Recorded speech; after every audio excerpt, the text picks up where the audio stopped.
ini sebelum kita mulai alangkah baiknya kita berdoa terlebih dahulu. Saya minta tolong Julman untuk memimpin penuturnya doa. Oke, sebelum pembelajaran dimulai, alangkah baiknya kita membaca doa menurut agama dan kepercayaan masing-masing. Berdoa dimulai.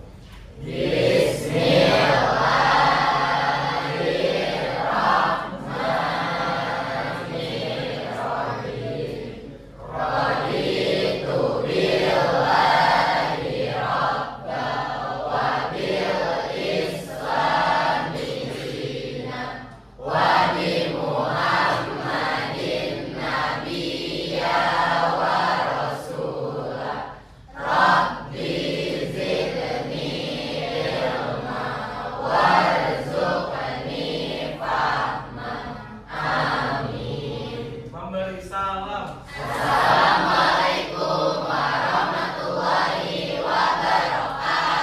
Waalaikumsalam warahmatullahi wabarakatuh. Terima kasih Sultan, silakan duduk kembali. Hari ini saya akan cek absensi. Siapa yang nggak masuk hari ini? Hadir semua, Pak. Hadir semua? Ya. Alhamdulillah. Oke, anak-anakku, pada hari ini kita akan mempelajari tentang statistika. Ya, untuk tujuan pembelajarannya hari ini yaitu setelah mempelajari materi ini, setelah pembelajaran hari ini diharapkan siswa mampu satu, mengidentifikasi dan menentukan ukuran pemusatan data dari data yang disajikan. Ya, jadi misalkan ada data, nanti kalian diminta untuk mengidentifikasi atau menentukan nilai itu, khususnya nilai rata-rata, median, dan juga modus. Yang kedua, menyelesaikan masalah yang berkaitan dengan ukuran pemusatan data. Ketiga, menganalisis masalah yang berkaitan dengan ukuran pemusatan data. Dan terakhir, setelah kalian menganalisis, saya minta untuk menyajikan penyelesaian masalah yang berkaitan dengan penyajian data. Coba kalian bisa lihat ini, apa itu? Dari data apa nih? Rata-rata. Oke, rata-rata upah buruh per bulan. Bulan Agustus tahun 2022. Yang pertama, kalian bisa melihat lapangan pekerjaan dengan rata-rata upah tertinggi. Yang kedua, di situ juga ada data lapangan pekerjaan dengan rata-rata upah terendah. Terus ada juga rata-rata upah buruh, tertulis 3,0 juta rupiah per bulan. Lalu di bawah ini kalian lihat ada upah rata-rata dari jenjang pendidikan mulai dari SD, SMP, SMA sampai ke universitas. Nah, menurut kalian bagaimana cara mencari rata-rata ini? Oke, nah ini yang nanti akan kita pelajari. Juga kita mempelajari median dan modus.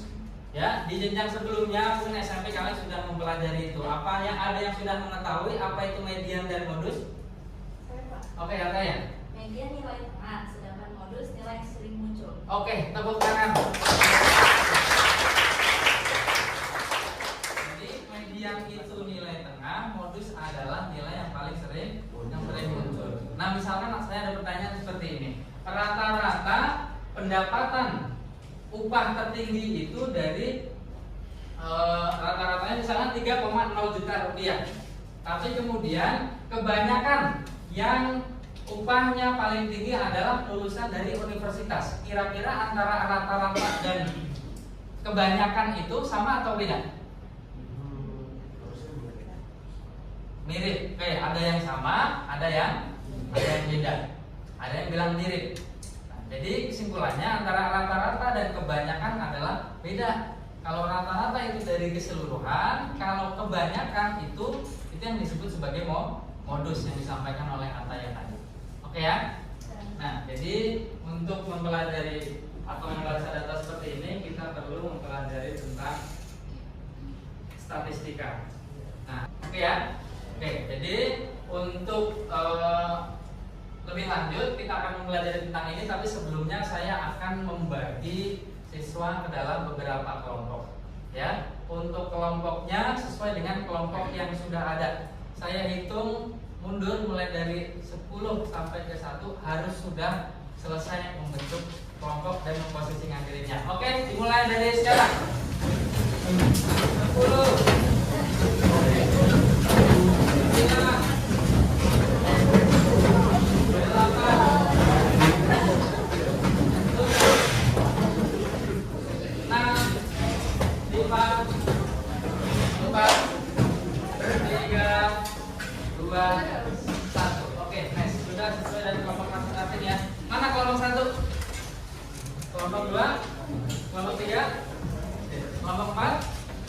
Kelompok 5?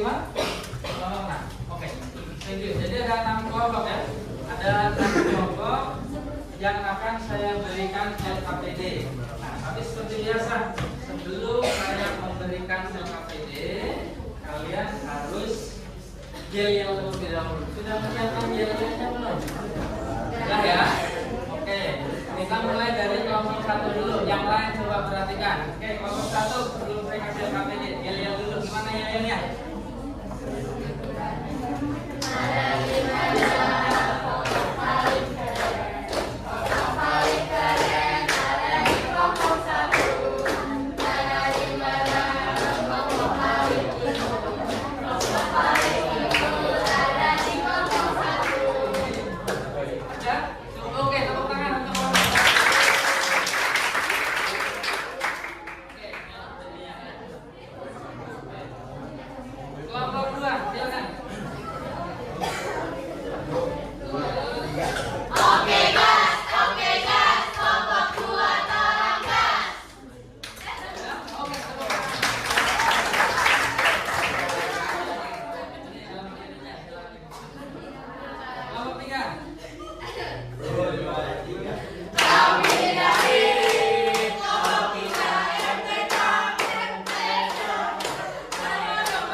Jalan-jalan ke Batam. Ini yang bersama Kakak. Perkenalan kami dari kelompok 6. Siap belajar MTK.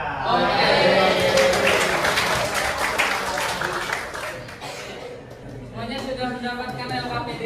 Oke, coba kalian perhatikan dulu. Ya. Jadi di LKPD yang saya berikan itu ada sebuah kasus yang akan kita selesaikan. Kalian bisa lihat di depan. Jadi agar lebih memahami dan dapat menentukan main, media, modus, kita harus membaca data dalam penyajian data, baik data dalam bentuk tabel distribusi frekuensi, histogram, poligon, dan juga objek.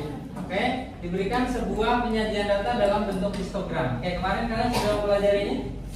Sudah ya, kalian kemarin diminta dari data kemudian membuat histogram. Sekarang kebalikannya, kalian harus bisa membaca histogram ini, kemudian diubah ke dalam tabel distribusi frekuensi. Dari situ nanti kita akan mencari nilai mean, nilai median, dan nilai modus. Oke, untuk mencari rata-rata, ya, untuk mencari rata-rata itu ada 3 cara. Cara yang pertama,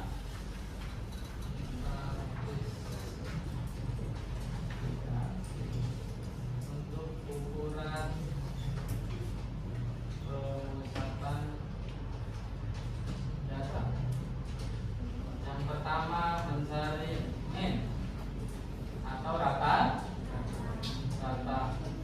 Oke, yang pertama kalian bisa menggunakan cara biasa. Gimana caranya? X bar sama dengan sigma I sama dengan 1 sampai N Fi kali Xi per sigma I sama dengan 1 sampai N Fi. Cara satu ya, cara biasa. Yang kedua, kita menggunakan cara rataan sementara. Rumusnya X bar sama dengan XS ditambah sigma I sama dengan 1 sampai N Fi DI per sigma I sama dengan 1 sampai N F FI. Yang ketiga, menggunakan cara coding. Oke. Rumusnya adalah X bar sama dengan XS ditambah dengan sigma I sama dengan 1 sampai N FI CI per sigma I sama dengan 1 sampai N FI dikali dengan panjang kelas. Oke, untuk panjang kelas kemarin sudah kalian pelajari untuk FI dan DI, lalu untuk FI dan CI dan DI masing-masing kemarin sudah dipelajari untuk menentukan rata-ratanya. Itu satu, untuk mencari rata-rata. Yang kedua, untuk mencari data median. Median dari data kelompok. Median sama dengan tepi bawah median ditambah dengan setengah data tersebut dikurangi dengan frekuensi kumulatif sebelum kelas median per frekuensi kelas median dikali dengan panjang. Oke, jadi nanti dari data yang tadi sudah disajikan, kalian cari masing-masing apa yang dibutuhkan di sini. Oke, yang ketiga adalah mencari modus. Modus sama dengan tepi bawah kelas modus ditambah dengan D1. Itu selisih antara frekuensi kelas modus dengan frekuensi sebelum kelas modus per D1 tambah D2. Kalau D2 itu berarti selisih frekuensi antara kelas modus dengan frekuensi setelah kelas modus dikali dengan panjang kelas. Oke, jadi ada 3 hal yang akan kita cari, yaitu mean, median, dan modus. Mean terdiri dari 3 cara, kemudian median dan modus. Oke, sampai sini yang ditanyakan? Bisa dimulai untuk diskusi? Ada yang ditanyakan? Pak, Oke, silakan. gimana sih Pak cara kita membaca data dari history ke bentuk tabel distribusi frekuensi? Oke, good, luar biasa. Jadi ada pertanyaan dari Atta. Bagaimana caranya kita membaca data histogram tadi ke dalam bentuk tabel distribusi frekuensi? Oke, ya awalnya itu histogram. Kita akan mengubah ke dalam tabel distribusi frekuensi.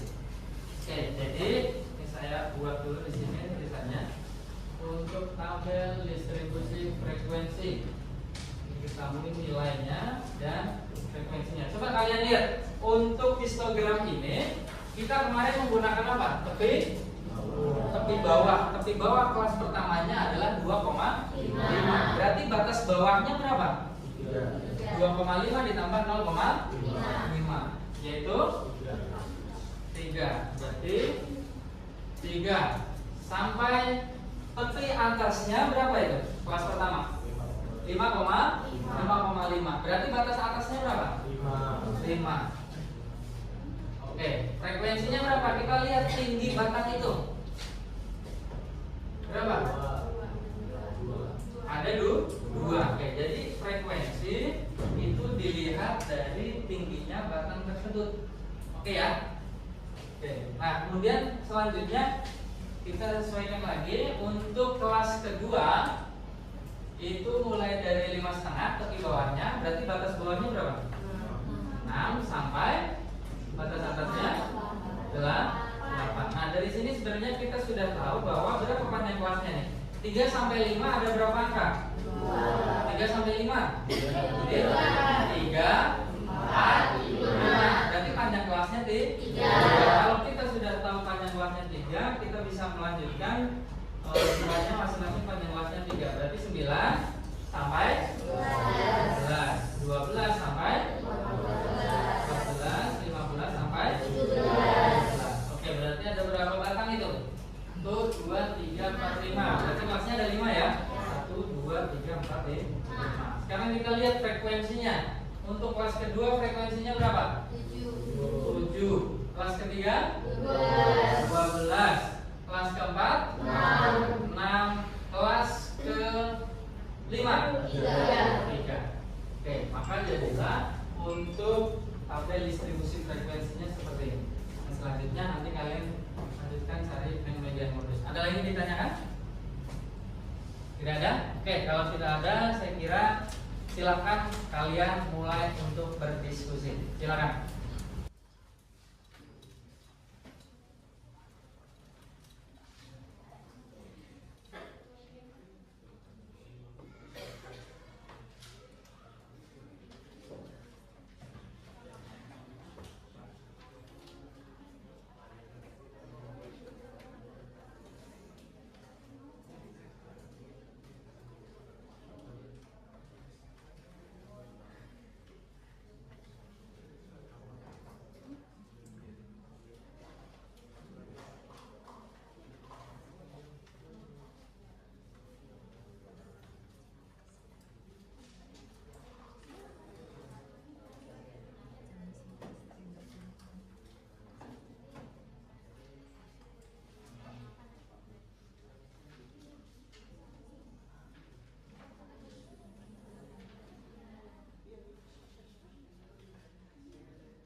Sudah selesai ya? Selesai. Oke, maka sekarang saya minta satu kelompok untuk presentasi hasilnya. Saya pilih, saya tunjuk kelompok dari kelompok 3. Nanti minta tolong pada saat kalian maju sebelum menjelaskan atau mempresentasikan hasilnya, yel-yelnya dikeluarkan dulu. Oke, silakan maju ke depan. Oke, kelompok lain perhatikan ya. Dan nanti apabila hasil presentasi mereka ada yang berbeda hasilnya atau berbeda caranya, kalian bisa menyampaikan, gitu ya. Assalamualaikum warahmatullahi wabarakatuh. Waalaikumsalam warahmatullahi wabarakatuh. Oke, kalian udah paham semuanya? Paham? Mungkin kita pilih satu orang kali ya Pak buat dijelasin secara ulang yang bagian ini. Boleh Pak? Oke, boleh. Oke, boleh. Siapa? Aura mungkin ya? Aura boleh berdiri. Ayo. Iya, berdiri ke depan. Satu kali belum apa. Iya, saya ikut. Gimana Aura?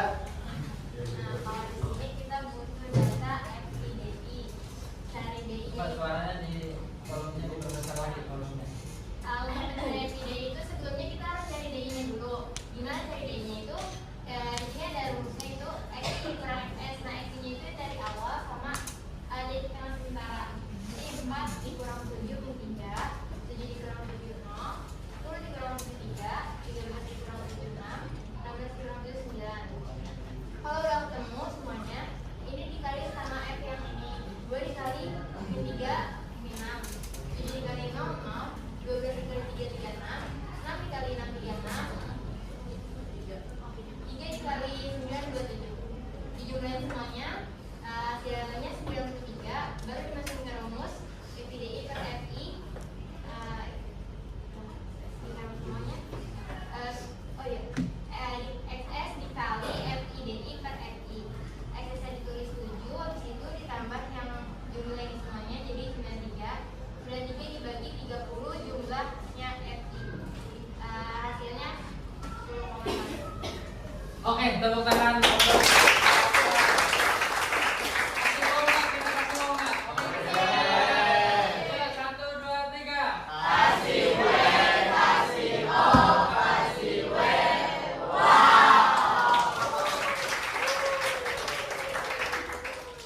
Dan sebelumnya saya mau nanya dulu ini caranya sama semua kan? Sama gak? Sama. Hampir semua kelompok sama ya? Jawabannya sama kan? Sama kan? Nah, kita mau manggil satu orang buat jelasin ulang. Iya, kan sama semua nih, Sama semua semua kan? kan? Sama semua nih. Dari kelompok 2, 3, 5, 4 semuanya sama. Coba Kelompok kali ya. lima nggak sih? Iya, kelompok 5 yang udah siap banget tuh kayaknya Bayu nih, kayaknya nih. Bayu. Bayu. Tepuk tangannya sama-sama.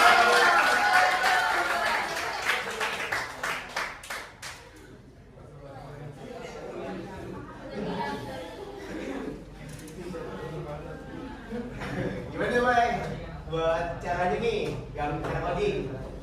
Nah, jadi rumusnya XS ditambah Agak sedikit Bay. F dikali jadi per FI dalam kurung P. Iya.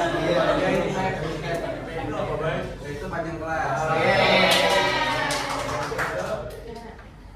XS-nya kan 7. Nah, ini tuh FI-nya tuh semua dari FI ini ditambah dijumlahin. Habis itu FI-nya diatasnya lagi itu dari frekuensi awal yang ditambahin.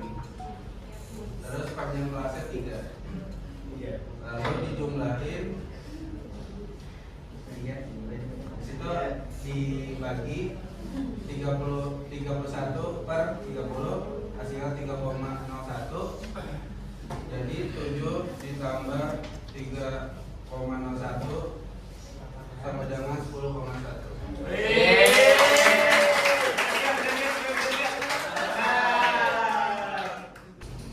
Oke, mungkin segini aja untuk presentasi kita kali ini. Kalau ada pertanyaan boleh langsung ke kelompok kita aja. Kurang lebihnya mohon maaf. Wassalamualaikum warahmatullahi wabarakatuh.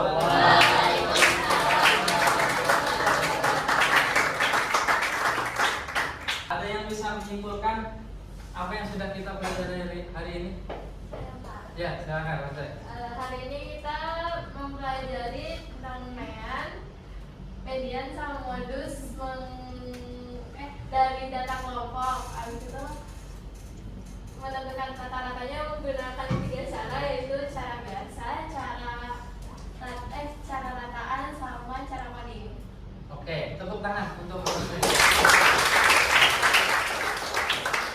Jadi untuk ukuran pemusatan data ini kita mempelajari bagaimana caranya untuk menentukan median atau rata-rata, terus median dan juga modus. Khusus untuk min tadi ada 3 cara yang kita pelajari. Yang pertama yaitu cara biasa. Yang kedua menggunakan cara rataan sementara. Yang ketiga kita mempelajari dengan cara coding. Lalu median dan juga modus. Nah, lalu untuk apa sih kita mempelajari statistika seperti ini? Jadi untuk kenapa kita harus mempelajari statistika khususnya median modus itu adalah manfaatnya untuk bagaimana caranya kita bisa mengambil keputusan yang terbaik. Contoh misalkan kalian sudah kelas 12 kan? Kalian sudah kelas 12. Kalian mungkin sudah diminta untuk mencari nilai rata-rata rapor kalian. Jangan? Nah, berarti kalian harus bisa mencari nilai rata-rata. Untuk apa pada saat kalian mencari nilai rata-rata? Untuk jurusan kuliah apa yang cocok dengan nilai rata-rata itu satu, gitu kan? Misalkan nilai rata-rata Fauzan 98, sekian, nah cocoknya masuk ke jurusan apa, kan gitu. Jadi harus bisa menentukan nilai rata-rata dari sekarang. Kemudian untuk modus juga sama. Misalkan nilai rata-ratanya 98, tapi ternyata modusnya atau nilai tertingginya itu ada di nilai matematika misalkan. Ya, nilai matematikanya tertinggi, ya berarti bisa menentukan untuk ambil kuliah di jurusan matematika. Nah, lalu untuk median gimana? Nah, untuk median itu kan menentukan nilai tengah. Ini juga dapat membantu saya. Misalkan dari sebuah dari kelas itu ada 40 siswa. Nah, saya akan membagi menjadi 2 kelompok, yaitu kelompok tinggi dan kelompok rendah. Artinya apa? Berarti yang nilainya tinggi dan juga yang nilainya rendah. Yang nilainya tinggi berarti ada 20 siswa, yang nilainya rendah ada 20 siswa. Itu nantinya untuk membedakan mana yang memperoleh atau mendapatkan pembelajaran tambahan, ya, yang nilainya rendah. Berarti untuk yang nilainya tinggi berarti sudah cukup sesuai dan tidak perlu mendapatkan pembelajaran tambahan. Jadi masing-masing dari apa yang sudah kita pelajari tadi semua ada manfaatnya di kehidupan kita.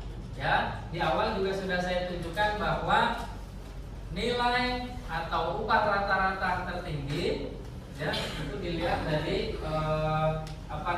jenjang pendidikannya, mulai dari SD, SMP, SMA, diploma, dan juga universitas. Tadi yang paling tinggi upahnya itu dari jurusan atau dari jenjang apa? Universitas. Oke, itu artinya kalian harus bisa meraih pendidikan yang lebih tinggi lagi, ya. Meskipun pendidikan yang tinggi itu tidak menjamin kesuksesan, tapi dengan pendidikan yang tinggi itu membuka peluang kalian untuk sukses yang lebih besar lagi. Oke, tepuk tangan untuk kita semua. Saya kira cukup untuk pertemuan kita hari ini. Tepuk tangan untuk kita semua.